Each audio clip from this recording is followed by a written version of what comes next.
relevant.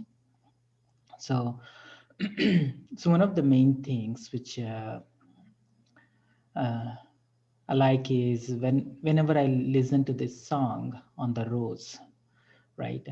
Uh, the word love is very mystical, and it is heavily misused, uh, I mean, misplaced, uh, misinterpreted, and you won't know what actually love is until you experience it for yourself. So, so that is where we'll just explore today's journey into that space of love, and then see how far we can get to know what love really is. And we will know only when we experience. Try to digest this statement, that we will only know when we experience it. We try to comprehend, we try to create a lot of analogies, and try to clear up some of that stuff, right? So I would like to share my screen, and then we'll go from there, right?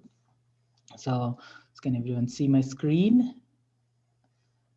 So I'll just quickly run through some of my thoughts, and from there we can go deeper.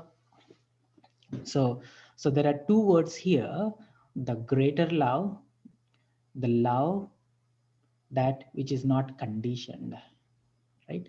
So there is a conditional part and there is an unconditional part. So generally, when we use how do we use this word love we generally use in the context where we generally are referring to uh, the words which replaces dependencies, right? Or as a supporting system, right? Of course love will support a lot of good things, but mainly when we try to see, love is very much misinterpreted with attachment. Attachment is leading to, so we'll quickly explore this aspect of how attachment is slightly different than love, right? How is that not the same, right? You hear these terms like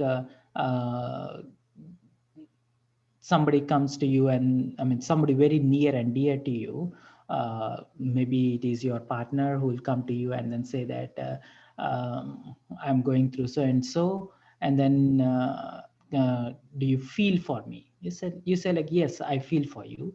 And then if that person goes down, if you are normal, they think that they don't feel for you, and instead it's not only that, they even think that they don't love you, right? If you don't become sad when they are sad, they think that you don't love them, right? In a way, they want to make sure whatever you are going through, the other person also has to go through, right?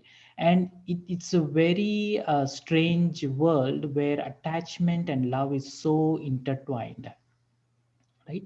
So feeling for others does not means that I have to go down with them, right?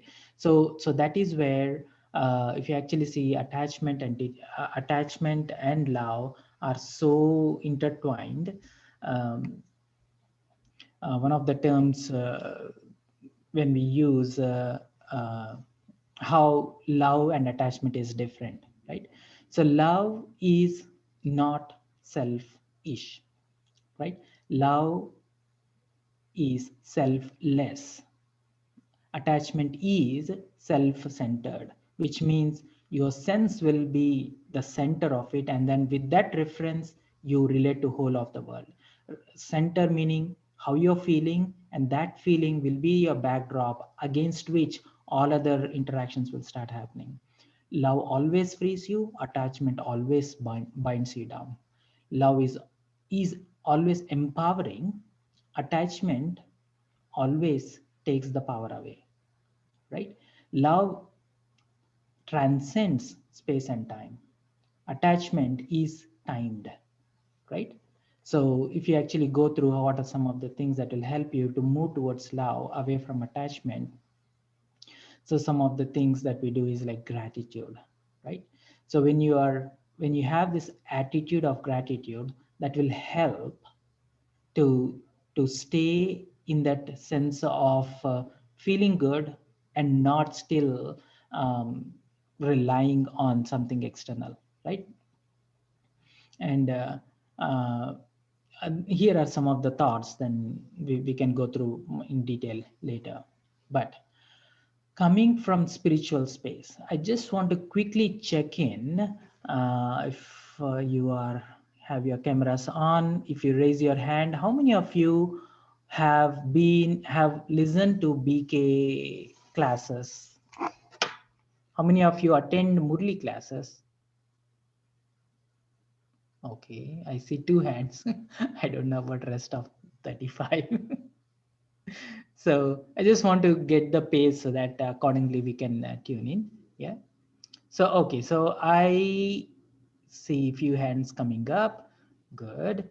Okay. So there are four hands, five. Cool, cool, cool.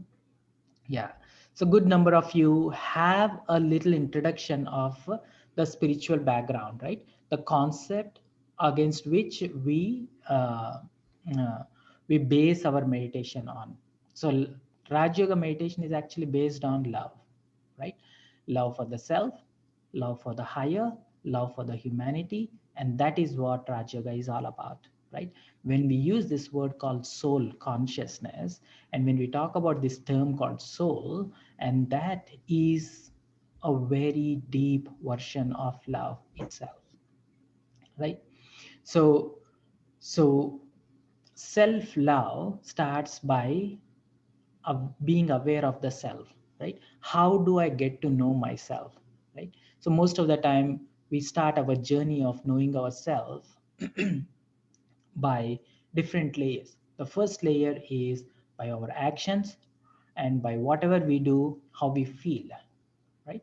So these are the things that becomes our backdrop of knowing ourselves, right? How do you feel? How do you think about yourself? How people think about you? So all of these things, right, together make our sense of self, right?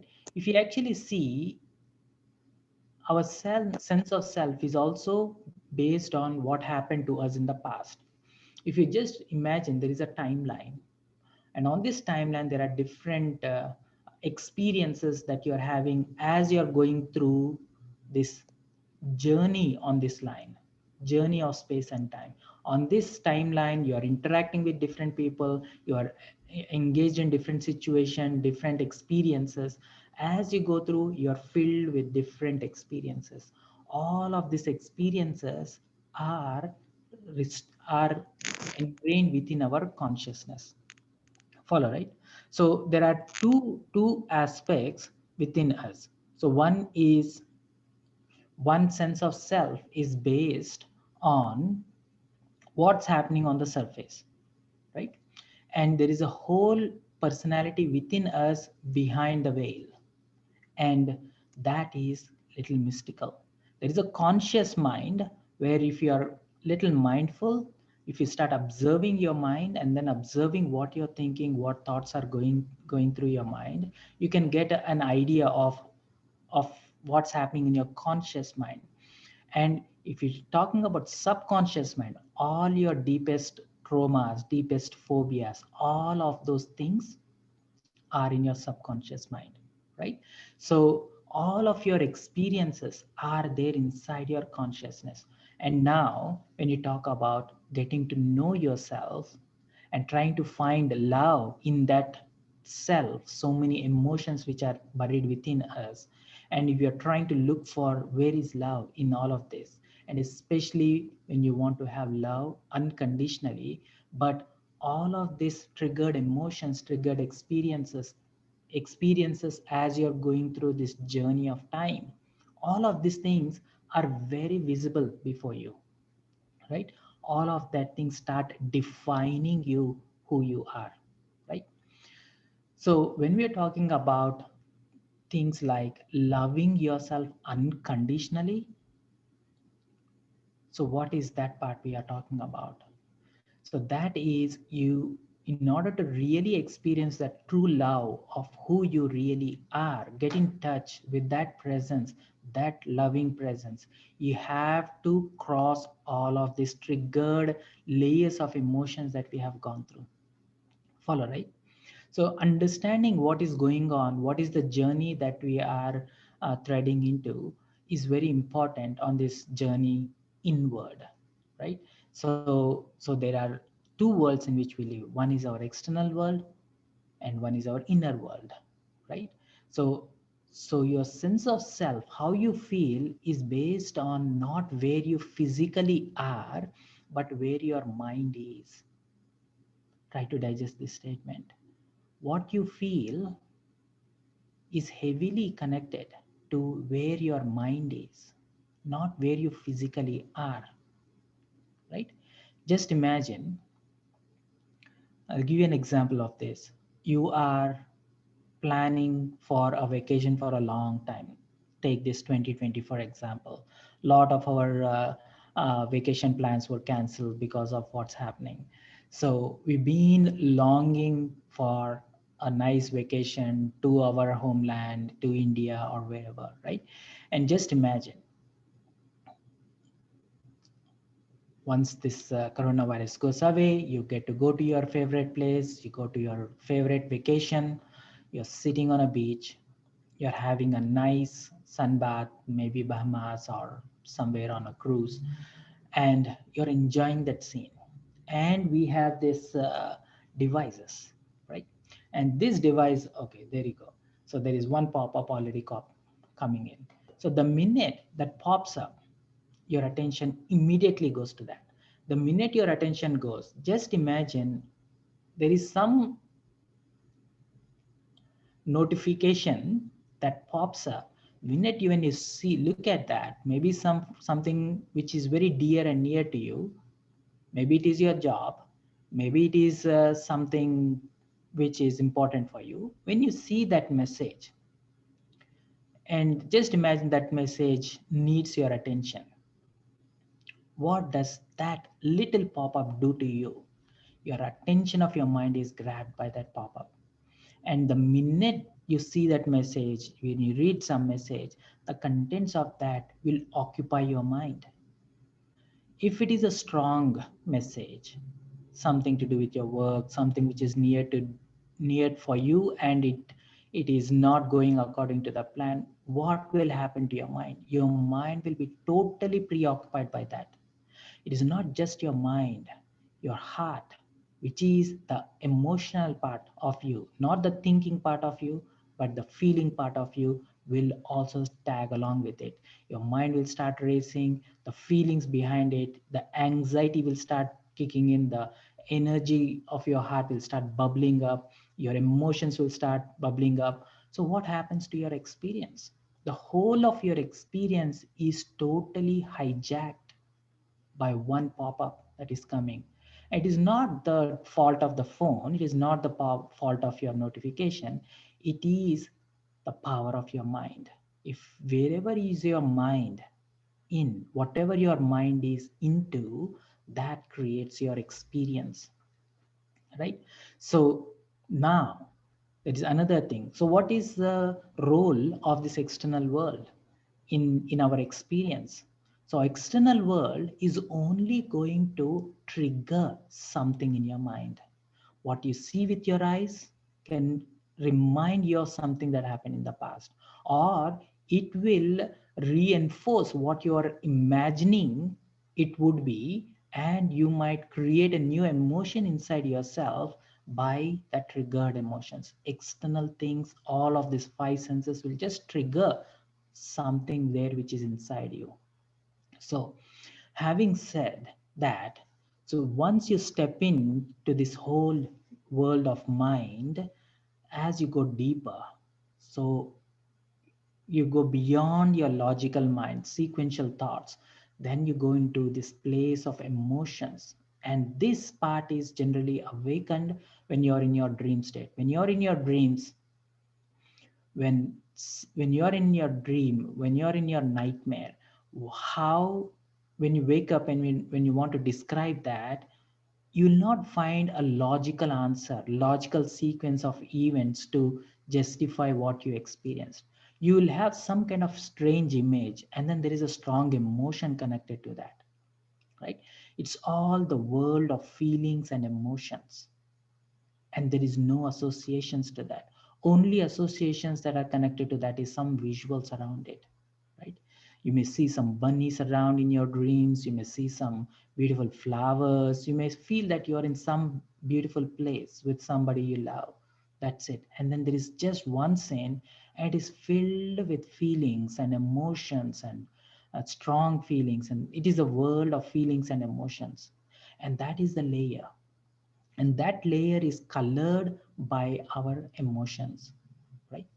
So if you actually see everything that we go through this world, all of that experiences, once you experience, you cannot say that you didn't experience it. And everything that you experience is neuro associated back to that incident. There's always a story, and there is an emotion connected to that. All that emotions are wrapped around a story, right? And you always come to a conclusion: because of this person I am feeling this, because of that I am feeling this, I felt this because of this, that, and the other.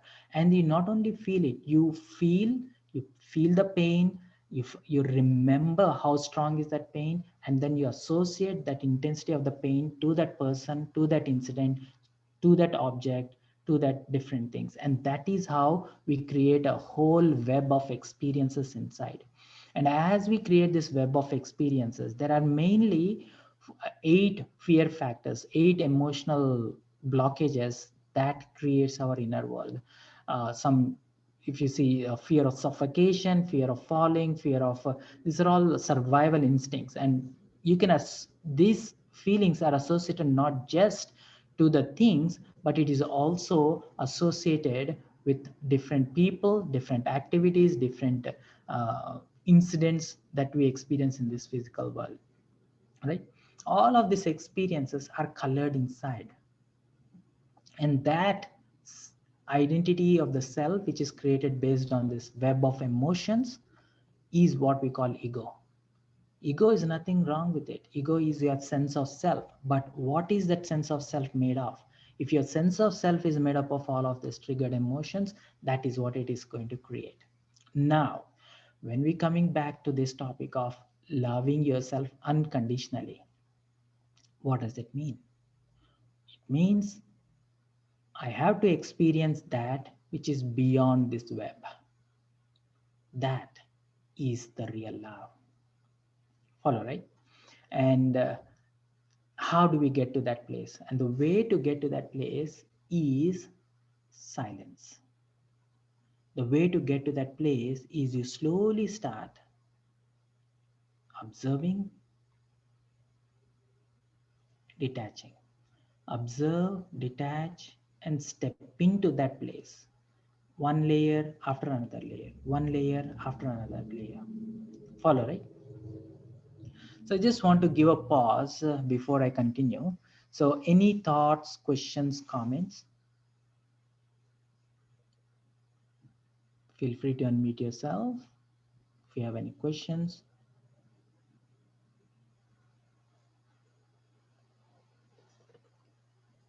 It all makes sense so far. Thank you. Cool. Okay. So now, like I said,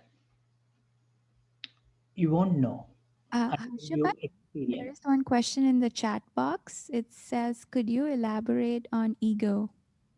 Elaborate on the ego. Yeah, ego isn't bad. You just, That's right. Right. So let's see, one of the things in this journey of experiencing love is being non-judgmental, right? Don't put emotions around it. Be very subjective.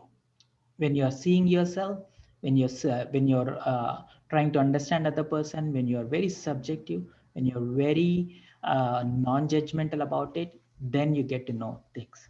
So coming back to ourself, right? Ego is a, a sense of self, who I am based on what I have experienced, right? Say for example, I have gone through a very traumatic childhood, right? And I know what it means when somebody abuses, for example, right?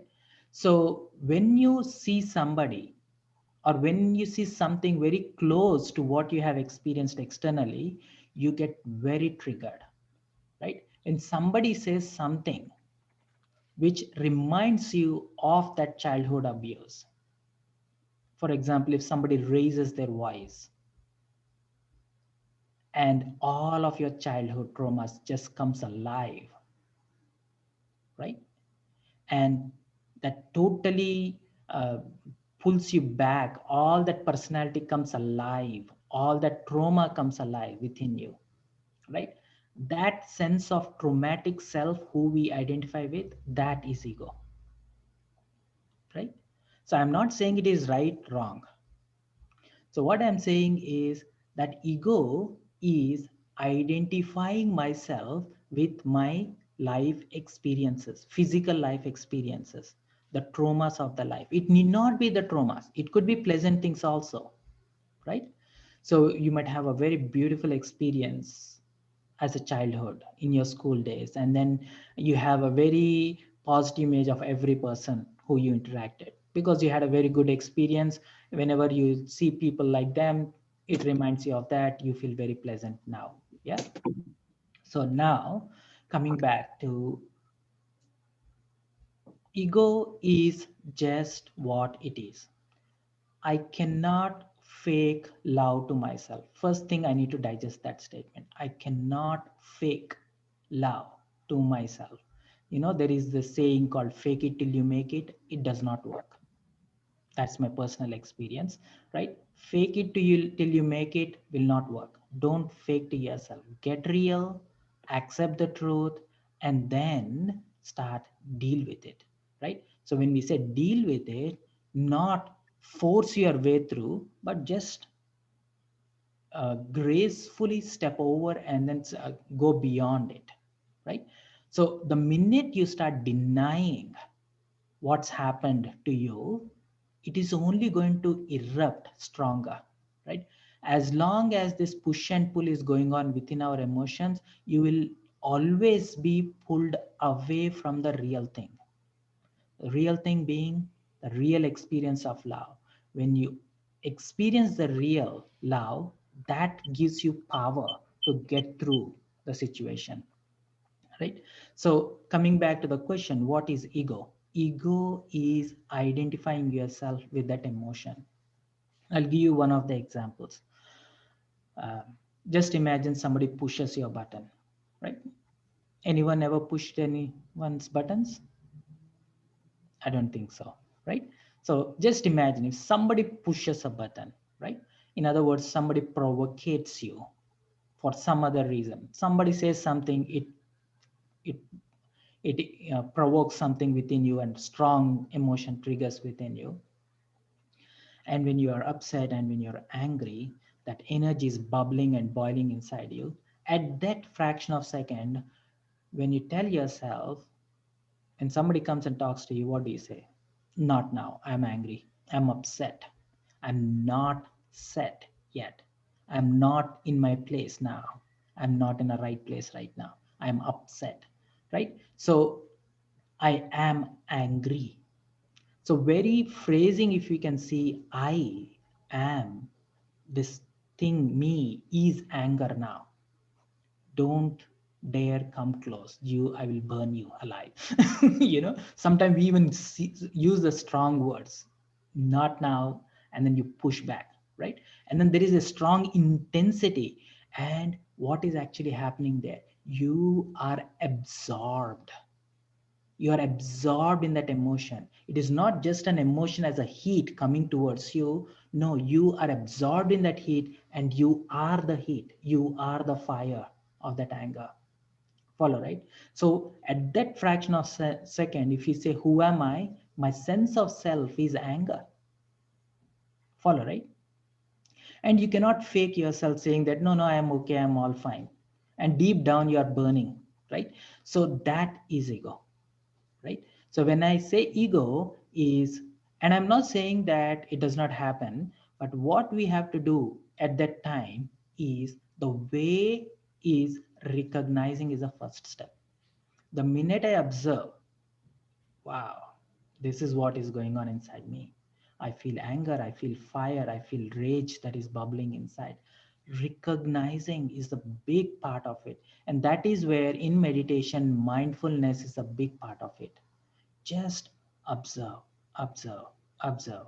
Observe how you feel in your body, observe your breath, take the support of the natural process. Your breath is your natural process.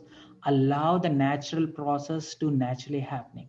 As you focus on your breath, your panting stops, your heart rhythm gets natural, and your body will give you a feedback to your mind saying that things are not as bad, things are okay.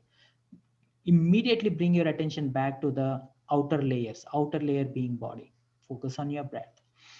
Calm down your breath physically, and then observe your mind. What is going on? Just observe your mind. Don't judge, don't analyze, don't continue that thought process. Just observe. It is what it is. Just observe. Observing your body is easier than observing your mind, because mind is subtle, body is very tangible. You can focus on your breath. Your body is giving you a feedback saying that is your breath faster or slower, right? First focus on tangible, and then you go into subtle. Your mind is subtle. Observe your mind, and then just observe. This is a train of thoughts going on in my mind. Just don't engage. Just observe. Observing helps you to detach. And as you start slowing, letting your mind slow down, observe your emotions. Observe your emotions. You are feeling angry, just observe. Just put a label. I feel that. I am not that, I feel that. And allow that space to grow. Make that respectable distance between who you are and the triggered emotions. No justification, no reasoning, no analyzing, no solving. Don't even solve that problem. Just observe. As long as you are absorbed in the fire, whoever you interact with, that fire catches up. If you are absorbed in anger and then you engage in a conversation, that heat comes through your mouth, heat comes through your body language, that burns the bridges of relationships. Allow the heat to fade off, right? And that is why understanding what ego is very important. Ego is when you're absorbed in that triggered emotion. That sense of self is ego. I need to separate myself, right? As you see in this picture, as you step away, by observing yourself, observe your mind, observe your thoughts, observe your feelings. Just observe, allow things to be as it is. Just step back. As you step back, make that space, make that pleasant space. And that pleasant space gives you like an insulation, well, like a firefighters, they have their they wear this insulation jacket when they go in this 3000 degrees heat into the fire. It becomes like that. So you are at calm, right? That you are in touch with that pure peace, and then you have a power to handle whatever is going on in your thoughts. You have that space will give you a choice, right? When we say that you have the choice, of course we always have a choice, but when you're absorbed in heat, you don't have a choice. When you are angry, you are that fire. There is no option but to let fire work through you, right? When fire works through you in your thoughts, in your words, in your actions, it burns anything that touches. If you're very upset and angry, and when you start thinking about that person, your whole image of that person is very negative. That feeds more fuel to your fire, and your relationship with that person will start getting sour. When you see that person, you emit that strong um, ill feeling towards that person. You cannot stop it because you built it. Follow, right? So the key here is I have to shift the energy. I have to shift the energy. That is the key part of loving yourself. Loving yourself is don't allow yourself to sit on a fire. Follow, right? And before going into that lofty idea of love, let's save ourselves from these trips that we go through, on these triggered emotions that we are going through. And it's very important, right?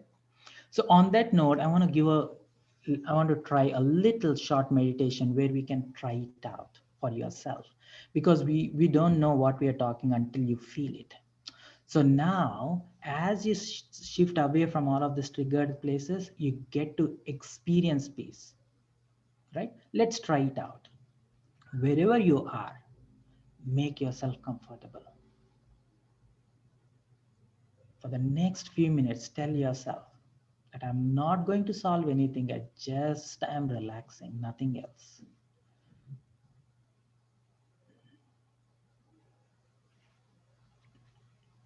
Make yourself very comfortable wherever you're sitting.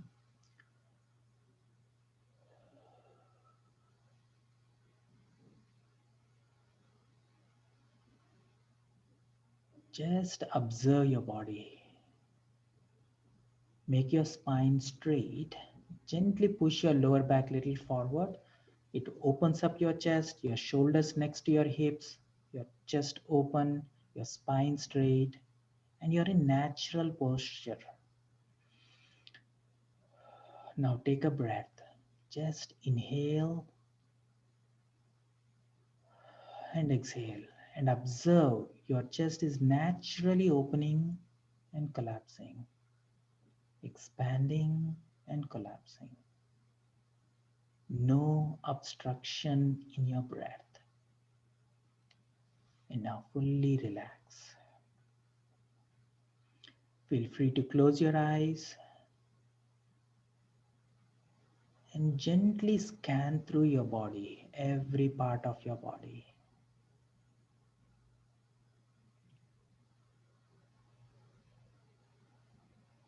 Make any subtle adjustments needed.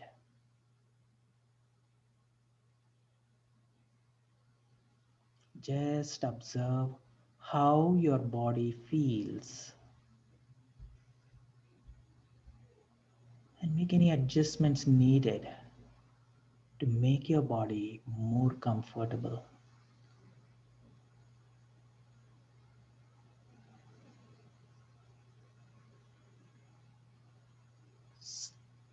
Focus on your experience.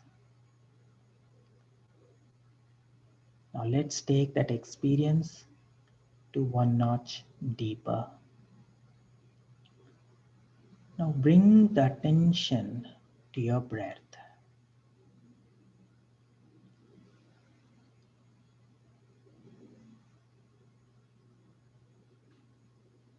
Just focus on your nostrils. Focus on the energy flowing in and out. Nothing else.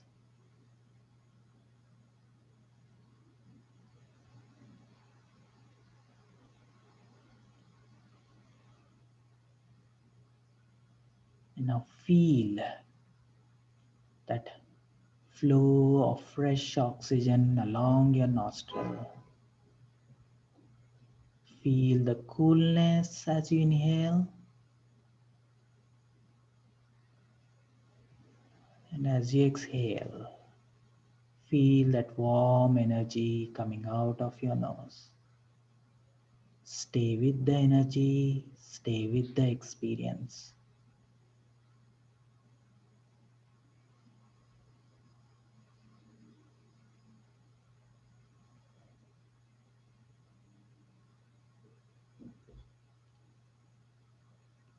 Now follow this experience of calmness along your nostril, along your throat, naturally filling your lungs. Stay with the experience, stay with the energy.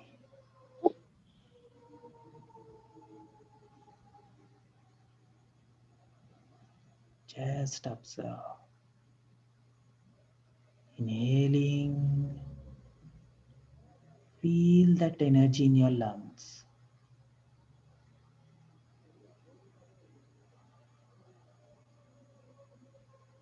Just experience. Nothing to analyze. Stay with the experience.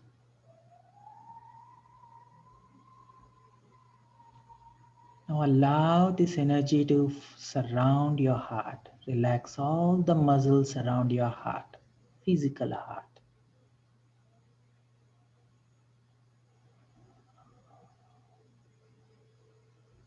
Each breath, allow this calming energy to flow into your heart. Give enough attention until you experience that pleasant energy around your heart. Each breath,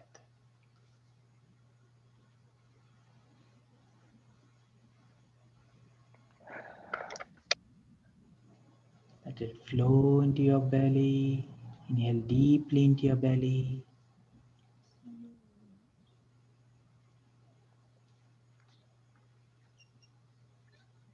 And just allow this experience to expand in your body, into your shoulders, into your arms. Stay with the energy,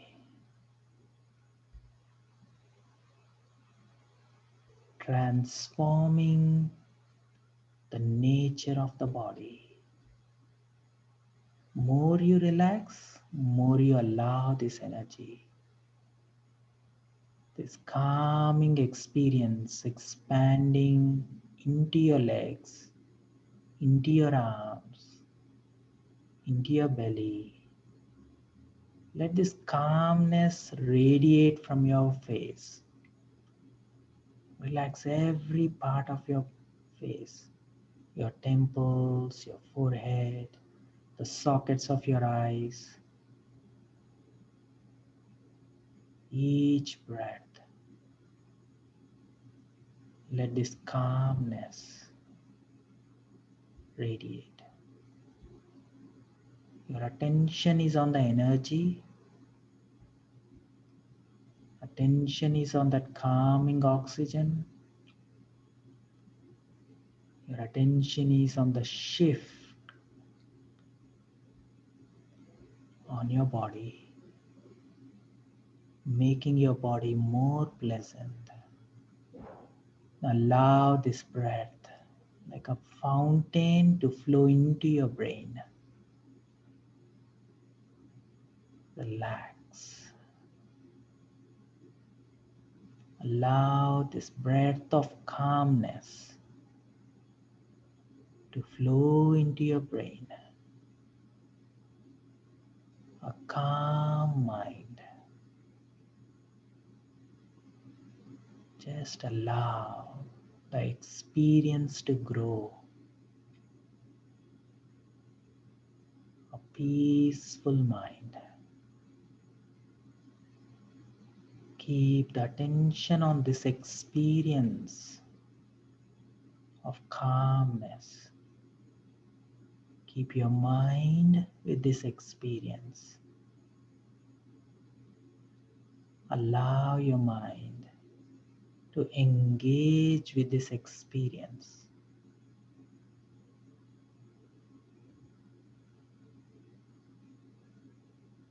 Free your mind of any thoughts. Make space in your mind. Bring your mind to the present. Bring your mind to this peace.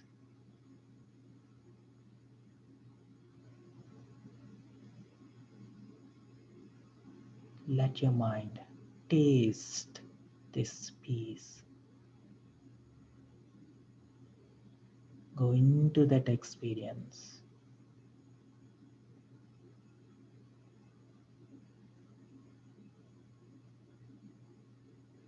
Give enough space,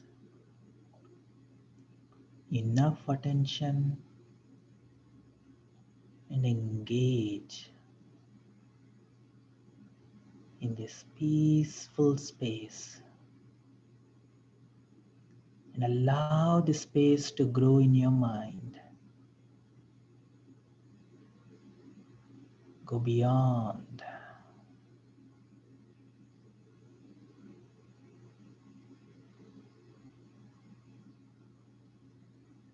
Go into that silent space.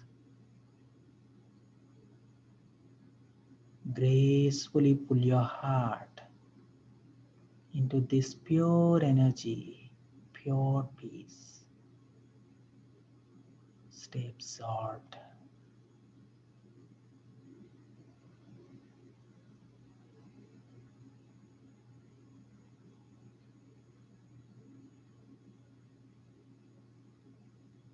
And try to acknowledge this very experience.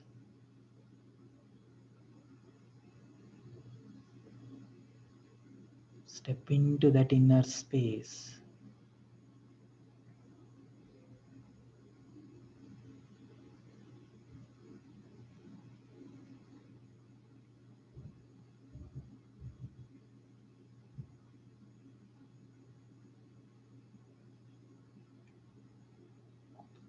Let your mind stay still.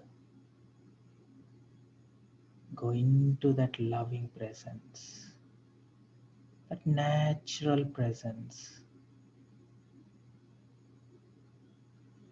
Try to recognize by experiencing.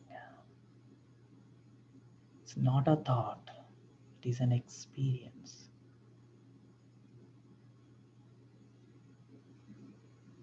Try to feel that sense of relief in that peaceful calmness. Very calm, very still, very peaceful. Go into that spacious silence, a peaceful presence.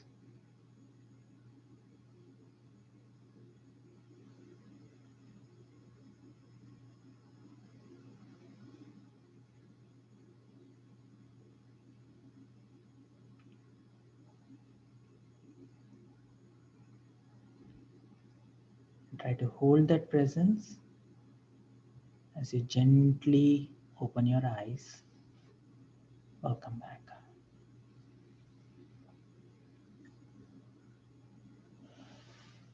Welcome back. So,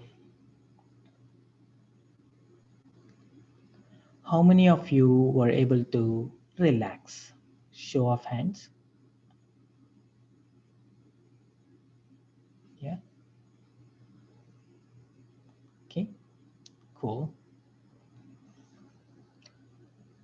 Okay. So, how many of you were able to experience a sense of relief? Show of hands. Okay. How many of you were able to feel pleasantness? You feel little pleasant. You feel you like it. You like where you stepped into. Right? Good. Right? So the way to get there is feel your way into your presence. Right? So one of the things about how do I step away from the ego?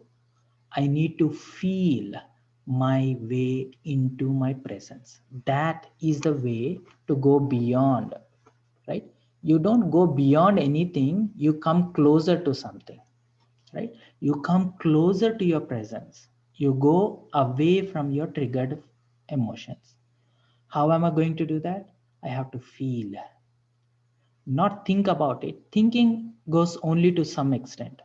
Intellectualizing concepts, spiritual ideas, right? Forgiveness is an idea, gratitude is an idea, right? All of these are tools, right?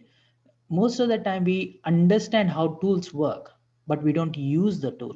How to use the tool? You can only use the tool only when you are exercising the tool in your heart, not on your head, right? You know, when you are peaceful, you are very effective. Everyone knows that. You know that when you are angry, you don't feel good. You don't have to tell, like, look, you are upset. You're not feeling good. I know. I'm not feeling good. You don't have to tell me again. They know. You don't have to talk about it. You have to shift the feeling. So idea is focus on the feeling, focus on the experience, do whatever it takes to shift the feelings. The spiritual tool, spiritual approach is observe. Observing helps you to detach. As you detach, not just detach intellectually, most of the time we work on our head, we have to work on our heart. As you're observing your feelings, step away from that feeling, step into pleasantness. Make yourself pleasant. That is the first step. Whatever ideas works for you, whatever ideology works for you, use it. For you to feel away from that triggered emotion, you have to step into that pure feeling. That is a key, right? Feelings have the power. Thoughts have ideas. Thoughts are good, but if it is not converted into an experience, it does not have a power, right? So that is the key. The first step is experience. Yeah. So thought gives an image to mind, and that gives us an emotion. So if some emotion triggered, like in office with colleagues or some situations, so thought is the one that bring us closer to the real self. That's that emotions we need to identify and stick with that emotions, right? Right. So if you actually see, so your problem is not the thought, your problem is the emotion. What is bothering you more is that emotion, right? For example, there is a peer competition, somebody is meddling with your work, right? So that upsets you. What is bothering you really is that emotion, not actually the thought, right? The thought makes it real. Thought makes that emotion more real, more saying that, okay, see, you should feel this way because this is what's happening. Thought makes things real.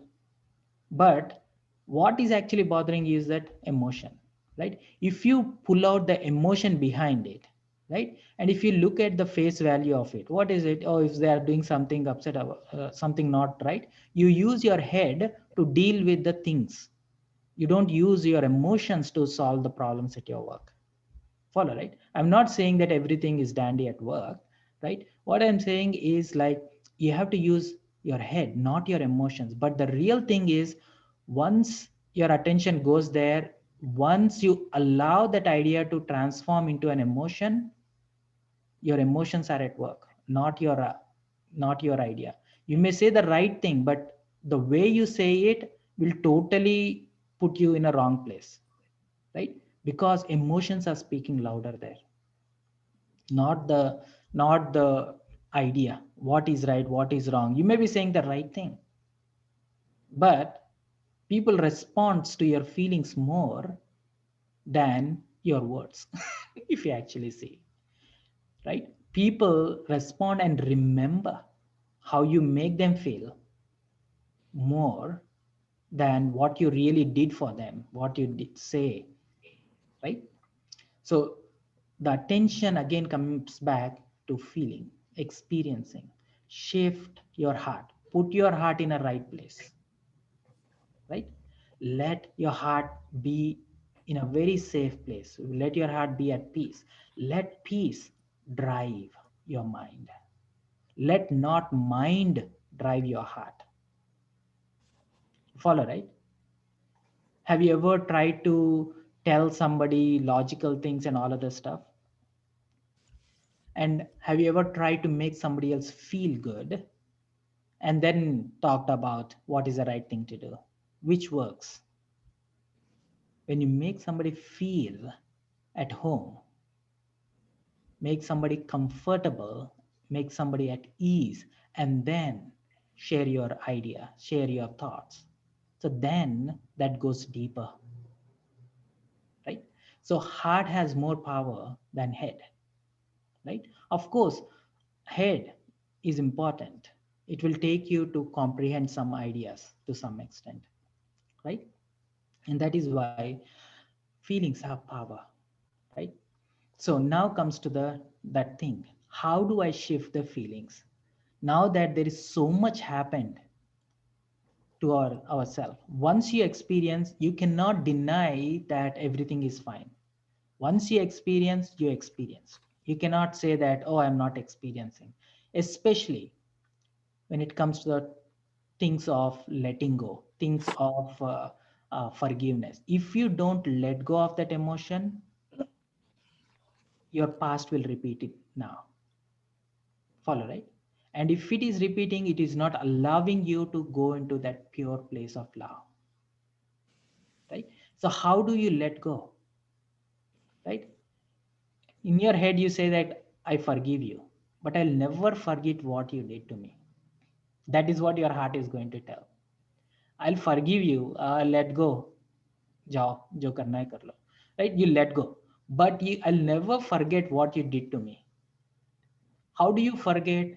As long as that emotion is alive, you'll never forget. Follow, right? So the way to really forgive is you have to shift that emotion, that fire connected to that incident, right? Every memory has two parts: the story, that incident, what happened, and all other stuff, and the real emotion connected to that. You haven't forgiven anyone until this fire behind that situation has dissolved. Follow, right? And again, it comes back to the heart. And the Heart key space part, is heart space is emotions. You're saying, right? The heart space is actually emotions, right? that The emo- emotional feeling part, and that, yeah, right?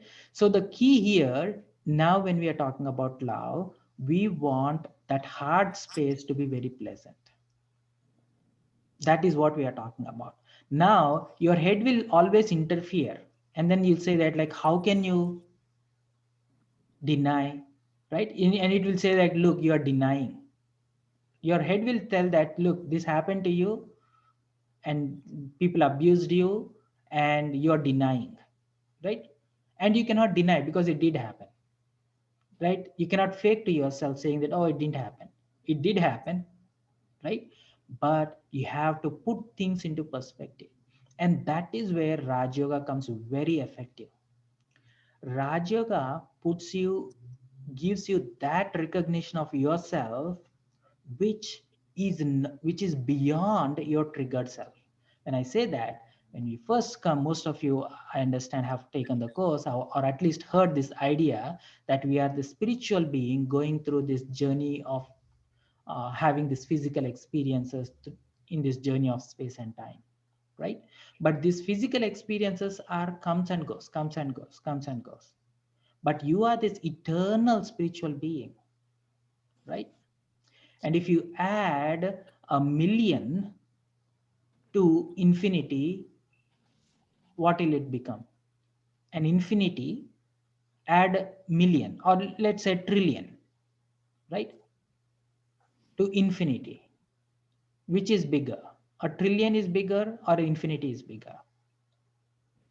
Right? So that is the awareness what Raj Yoga brings to you.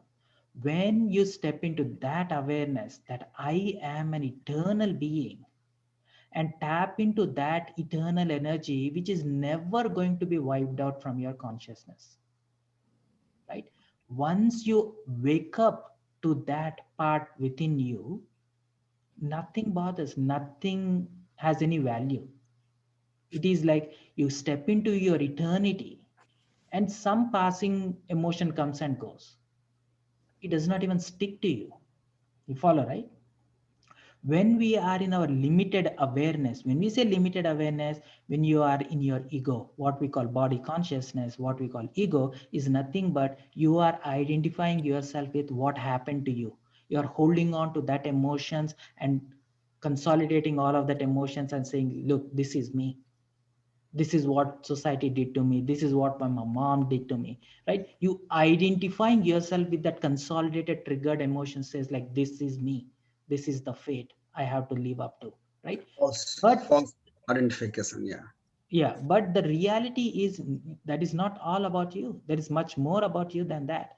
And that is where, and you cannot get to experience your eternal self until you get past that identity, right? And that is why intellectualizing will not make much difference. This idea is there for a long time. You are the spiritual being, you are eternal being, you are the being who is never going to be burned and wiped away by wind or drenched by water. All of this we heard in Bhagavad Gita, we heard in different forms and nature, right? But idea is always there. But unless you experience that, it will not, the power will not get manifested. The real love, the real unconditional love, pay attention to this word, unconditioned. This world is conditioned. You have to transcend your awareness beyond space and time. And that awareness is when you get to really experience how it feels to experience, which is not conditioned, right? And that is where Raj Yoga comes into picture, right? So let me see if I have that picture. Let me see. Give me a minute. Let me just pull out one nice picture for you.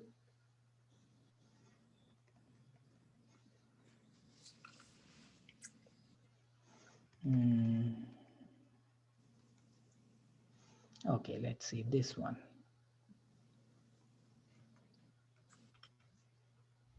How are we doing on time? We have a few more minutes. Okay. Yeah, can you see the picture? This is the Yes. map. This is the way to nirvana. This is the way to salvation. This is what really transformed me, right? So this picture did magic for me. What it is you play with this idea of space and time, and it will take you to the next level. So any person, like any Buddhist monk or any person who, if you ask when they had a deepest and profound experience, they always say, how did it feel? It felt timeless. That is the standard answer you always hear from the people who go into the deep contemplation, deep experience, deep meditation. All the deep meditations takes you into this timeless experience. Even Buddha, when he went into his deepest contemplation, he used the word nirvana. Vani means sound. Sound means vibrations, right? Physical sounds. Thoughts are the sounds of your mind, right? The noise in your head is not this physical noise in your head is these thoughts. This person thinking about this, that, all these thoughts are the noises of your head. Noises of your heart are all these emotions.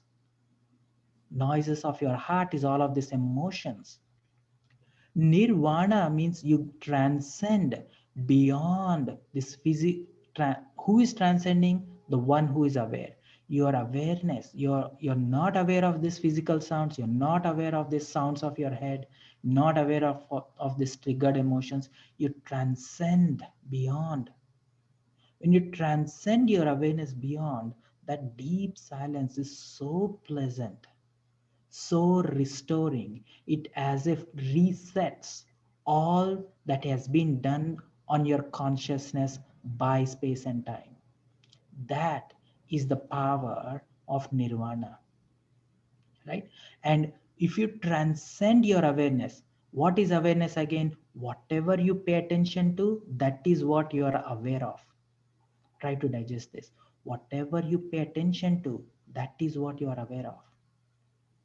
So in other words, you use the same pointer, you shift your pointer from the things of this world.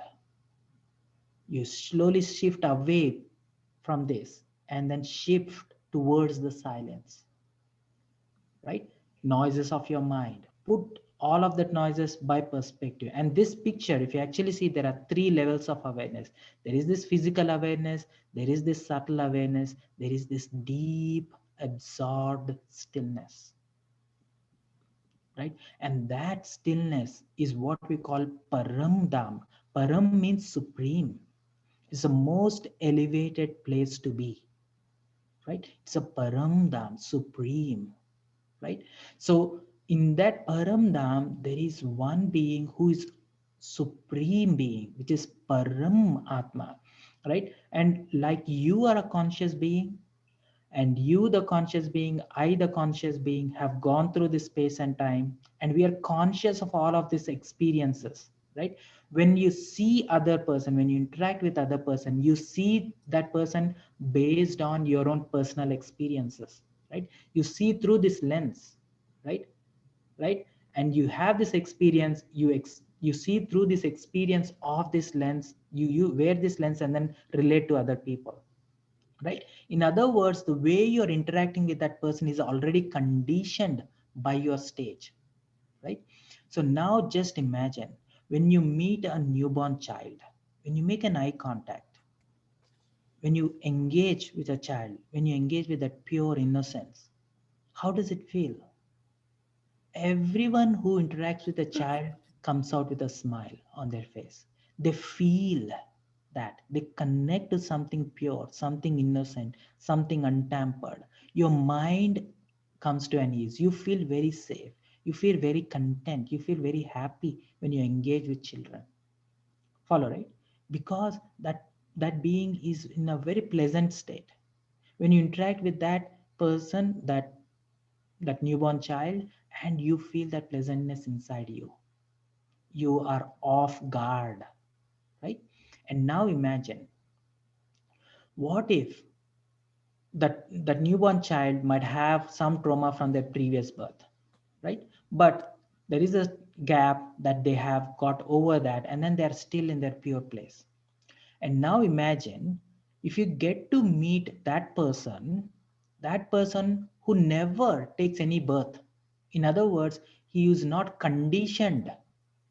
He's not conditioned by human emotions, right? Whole of our consciousness is conditioned, right? Conditioning, so much conditioning happening on our consciousness. Just imagine you get to meet that person who's never conditioned, because he never takes human births. He never gets caught up in these human emotions at all. He never relates to you from that perspective at all, right? When you transcend into the deep silence, deep nirvana, you get to interact with that being who is that pure peace, unconditioned. When you interact with that which is not conditioned, you get to experience that unconditional part within you, right? And that unconditional part is that pure love.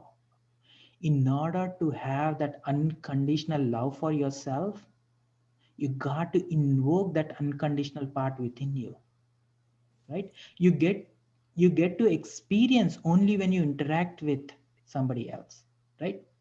In relationship is what we experience. When you interact with your mom, you feel loved. When you interact with your child, you feel that fatherly love expressing from you. Only when you express, only when you experience, you get to experience love. Follow, right? So the quality of your experience is based on who you are interacting with, and with what context are you interacting with that person, right? You are interacting with your mom, you're wearing this lens as a mother and child, right? And you have this unconditional, your heart is open, this is my mom, right? She loves me unconditionally. And your mom will say like, this is my raja beta, no matter what he is my son, he is the king for me, right? So that is the perspective. Mom comes from that unconditional place. That relationship is the context in which you're interacting with that person. But that same person, your mom, could be could if she interacts with her sister-in-law, so she will not have the same feeling towards your sister-in-law because the context has changed, right? So, or if she interacts with her mother-in-law, the context will be different, right? Maybe it is pleasant, maybe it may not be, right? So, relationship and who you are interacting with makes a whole difference, right? And in the same way, When we transcend all of these conditional relationships, conditional experiences, when you transcend into this timeless space, when you interact with that being who's never taken human births, in other words, he's never conditioned by this human conditioning, you won't experience that triggered emotions there. You experience that which is always unconditioned, which is always eternal, right? And that is Raj Yoga. When you transcend, when you go into the deep silence, silence your heart, silence your mind, go into that deep stillness and transcend and connect to that one which is eternally pure. And this is not, any human language cannot describe that experience. I may put tons of words around it, but you'll never know what I'm talking about. It got to be experienced because it is not conditioned. All of this language is around conditioning. So you have to experience it. For that, you have to take your awareness beyond this conditional space.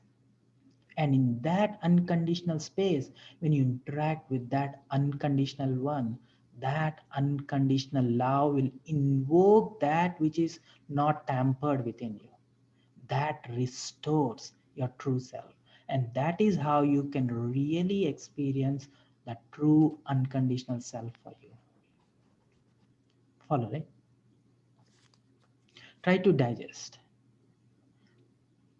Anyone have any I have thought? a question. Yes, You are talking about transcending. How exactly can that be done? that's right. That is the key. The key here is silence. So you want to experience that which is in the silence. So what does it mean? What do you experience in the silence, right?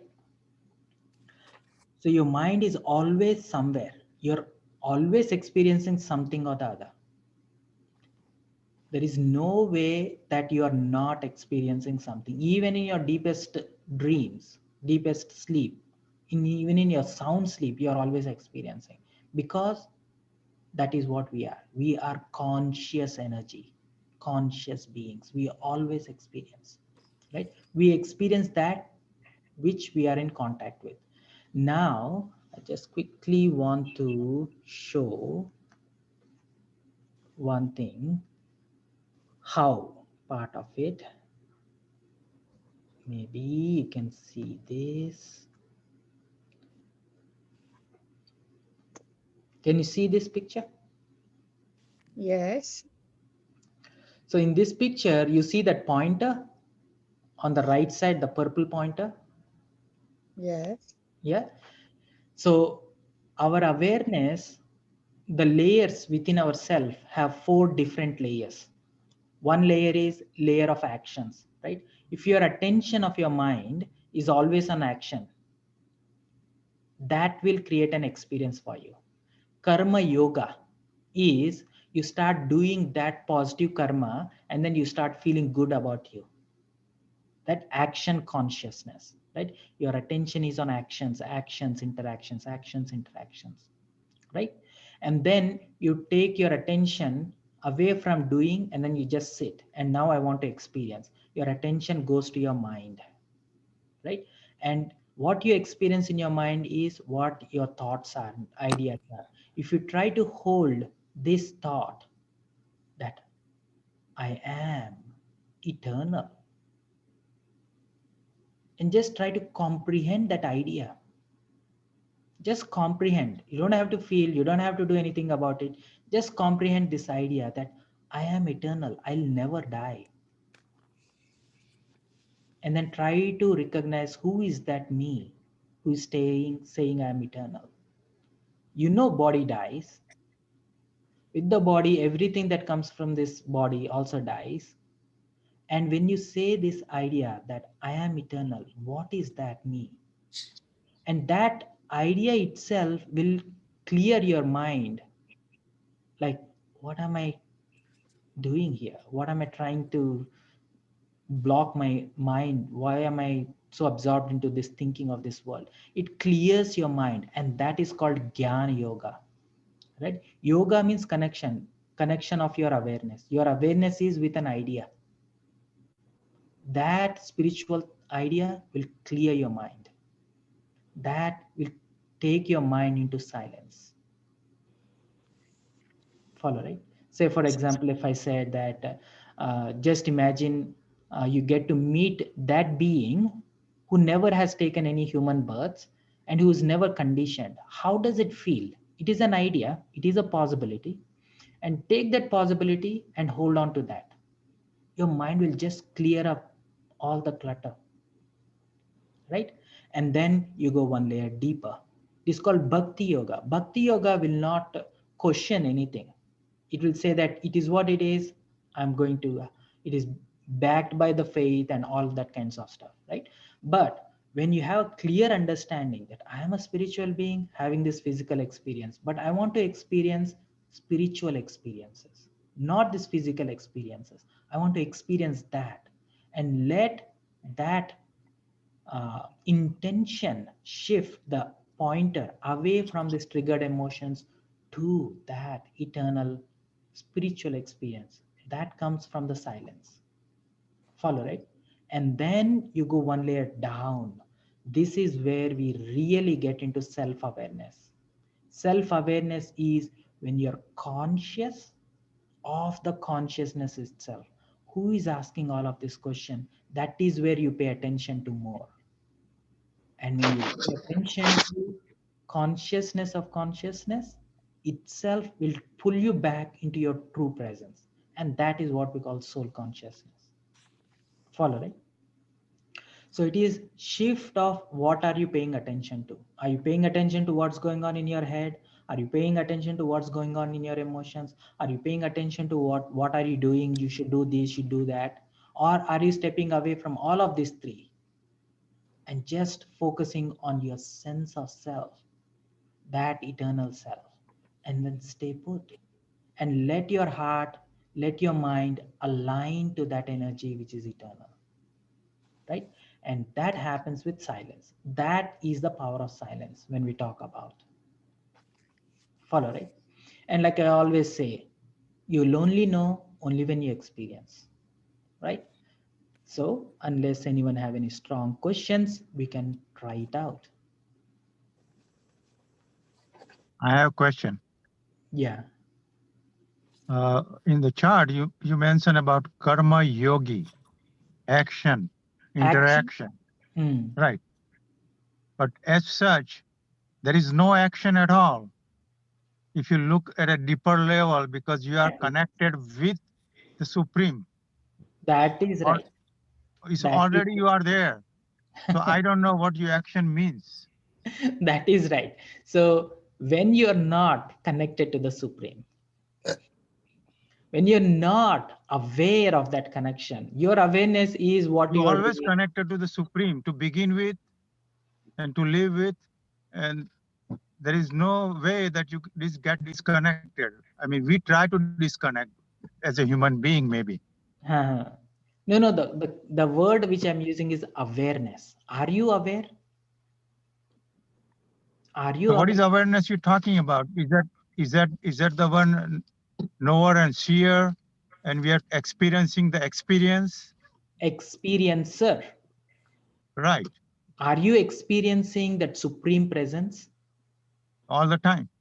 Yeah, if you are experiencing, the actions are nowhere. You're right. You're not even conscious of actions. It is just happening, it is happening. But you are aware Mm-hmm. of that experience of being in the company of the Supreme. Follow, right? It is an experience. It is an awareness that gives you an experience. We say that we are all connected, but we are not aware. But if you actually see, there is so much sense of isolation, so much loneliness in the world. Look at number of people in the world. They cannot connect. There's so much loneliness in the world. Follow, right? It is an Yeah, I awareness. understand. Awareness is what is lost. Cool? Okay. So there's something in the chat. Wow, this is a long one. If anyone wants to share, feel free to unmute yourself and you can share. Kusundan. So one question, Yeah. how does one move from Gyan Yoga to Bhakti Yoga? Because uh, Bhakti Yoga basically requires unquestionable acceptance. That's right. That's right. Whereas Gyan Yoga requires you to apply your reasoning. So, like in practice, what happens is when you see a lot of people in Bhakti Yoga, they were just arbitrarily follow a spiritual master, versus in the Gyan Yoga, you have to apply your discriminating ability and not necessarily follow the master. When he says jump, then you jump. That's right. That's right. Yeah. So the question I have is, does one have to move from Gyan Yoga to Bhakti Yoga, or one can remain at the point of Gyan Yoga without having to move Bhakti Yoga, particularly as it is practiced with rituals? Yeah. So let me just quickly put a disclaimer to this picture. This is just a depiction. So when we are doing Raj Yoga, you are mixing all of them. You are exercising all of them. When I use Bhakti, what I want to bring to your attention is Bhavana, right? Bhavana is more coming from your heart, right? How that Bhavana is coming, it may be out of faith, it may be out of blind faith or known faith or whatever it could be. But the idea is Bhavana. Your heart is working, heart is working. Whereas in Gyan, you have the clarity. Whereas in karma, you are expressing that too. So in Raj Yoga, all of these things are active, right? Your heart is open, your mind is very clear, very much you're putting things in perspective. And your karma is the energy which is coming in your interactions, in your actions, is all divine energy, right? So it has to, all of them has to be aligned, all have to be working and aligned to your presence. And then the key here is, more you go into your presence, more you can feel that, and that is Raj Yoga. Follow, right? One last question in that life. Mm-hmm. Does Raj Yoga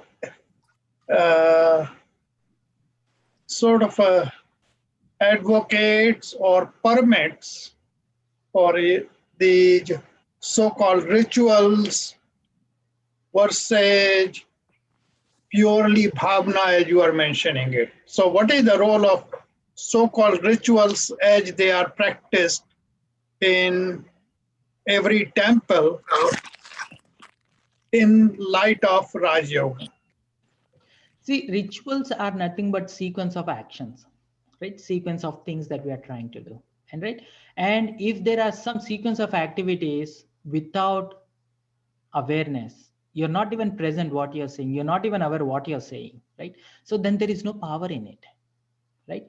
So rituals, there is some process which is actually set it up, in ancient India. All rituals have a sequence of processes that will lead you to a certain presence, right? In If you start doing ritual just for the sake of doing it, it will not lead to any power.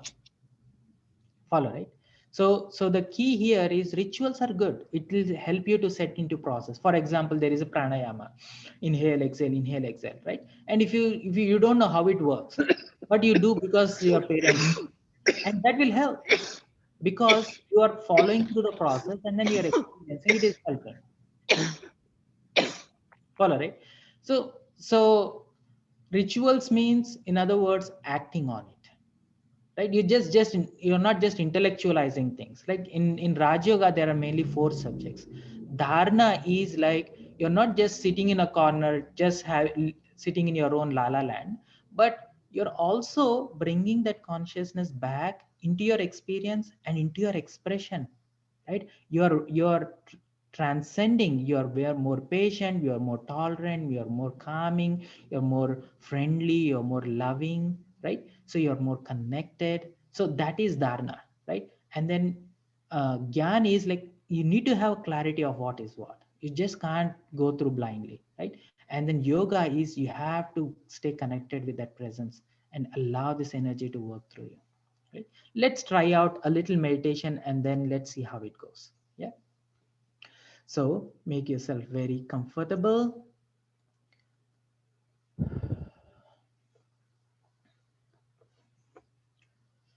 Let me see if I have a minute to just wrap around with this meditation.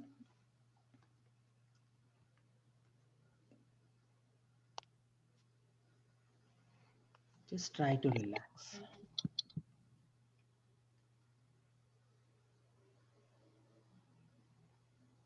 Focus on the self, relaxing your body, relaxing your mind. Shift your mind.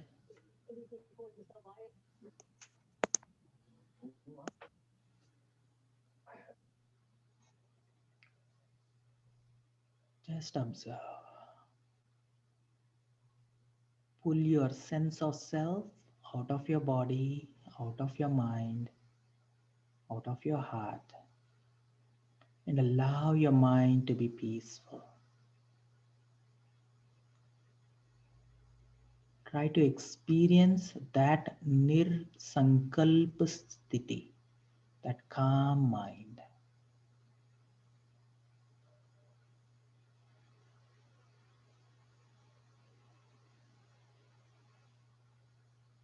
Observe that loving place, a peaceful heart.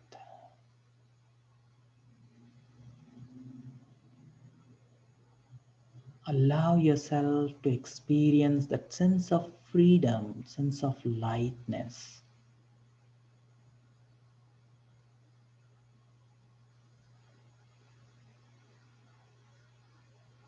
Allow your presence to transcend from this physical world, transcend into that deep silence, that shanti, that healing space.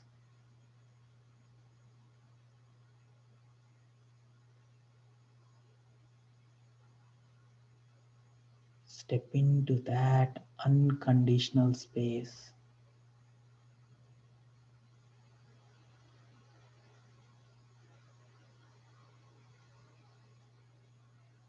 Allow yourself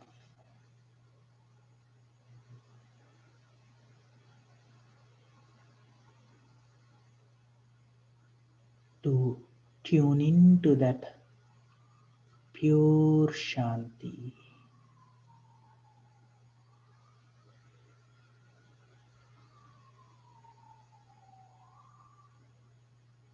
This shanti, Shanti Dham is Param Dham, supreme peace. Feel the presence of Param Atma,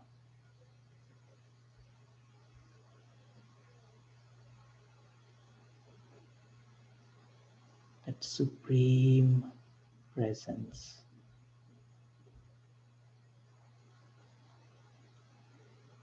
Allow this experience to manifest in your awareness.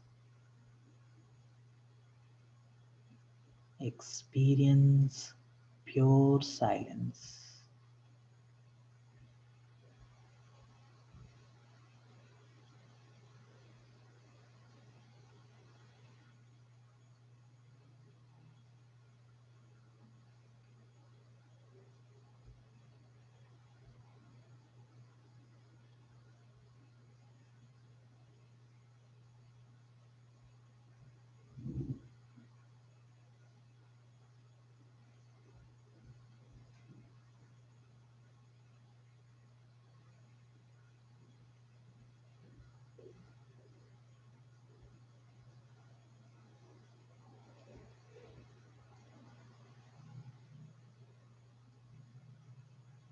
Hold that presence and register this experience. Let your mind stay in this silent space. Let hands do what needs to be done. Let the body do what needs to be done in this physical world. Let your heart stay with this pure love. Let your mind stay with this pure peace. Let your awareness stay beyond in love. Om Shanti, Shanti, Shanti.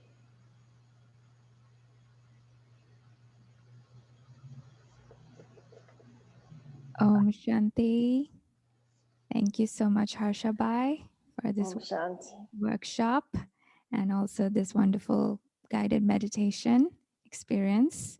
We do see a few more questions in the chat box, but since we are in this physical world, bounded by time, it's time for us to now move towards our next phase, which is the hourly meditation in the evening. So if you do want your questions addressed, you can call us at the center and we will be happy to help you with the questions. And this session has been recorded. So if you